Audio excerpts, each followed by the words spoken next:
పూర్తిగా అహింస సాధ్యపడుతుందా? అహింస పరమో ధర్మ అని ధర్మాలలో అత్యంత ప్రధాన ధర్మం. అహింస అంటే హింస చెయ్యకుండుట, హింస అంటే బాధ కలిగించుట. చంపేయడమే కాదు, చంపడం కూడా బాధించడంలో ఒక భాగం. అహింస పూర్తిగా సాధ్యమా? ఎందుకంటే ఈ దేశంలో అహింస అనేటటువంటిది ప్రాణప్రదమైనటువంటి సిద్ధాంతం.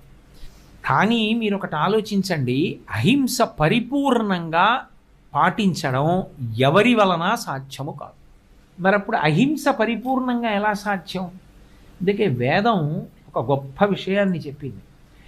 ఆశ్రమాన్ని బట్టి కొన్ని హింస కావు. తాను జీవించడం కోసం ఎంత హింస చెయ్యకుండా ఉండడం సాధ్యం కాదో ఆ హింస జరిగినా సరే అది హింస కిందకి రాదు అని వేదం నిర్ధారించింది.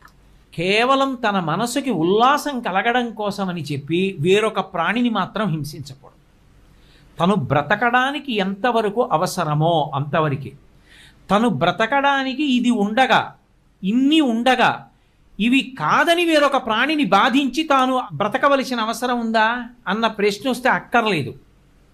ఇంకోలా కూడా బ్రతకచ్చు, అలా హింస పెట్టక్కర్లేదు అన్నాను అనుకోండి, అలా నిరూపించచ్చు అనుకోండి, అప్పుడు దాని జోలికి వెళ్లకుండా ఉండడం మంచిది.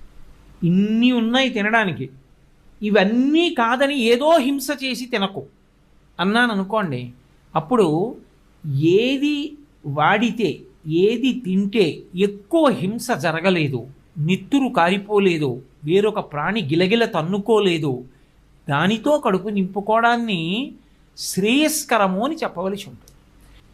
అసలు దేశ సంరక్షణ చేయవలసినటువంటి వాళ్ళు, బలహీనులైన వాళ్ళని రక్షించవలసిన వాళ్ళు, 10 మంది రక్షణ కోసం తన శరీరాన్ని పణంగా పెట్టి యుద్ధభూమిలో వెళ్ళిపోవలసిన వాళ్ళు కొంతమంది ఉంటారు. వాళ్ళ అవసరమైతే తన శరీరాన్ని ఒడ్డేస్తారు. ఇప్పుడు వాడు శరీర బలాన్ని సంతరించుకోవాలి, దానికోసం తినవలసి వచ్చిందనుకోండి, తప్పు పట్టడానికి అవకాశం ఉండదు.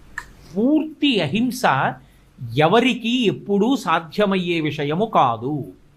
ఇది నేను కాదు చెప్తున్నది, వేదం అంగీకరించింది ఈ విషయాన్ని.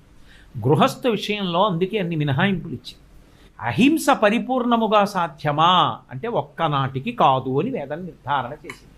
హింస అన్న మాటని ఆశ్రమము అన్న కళ్ళజోడు పెట్టుకుని చూసి నిర్ధారించాలి. అందుకే వేదం అంది అహింస పరిపూర్ణముగా సాధ్యము కాదు.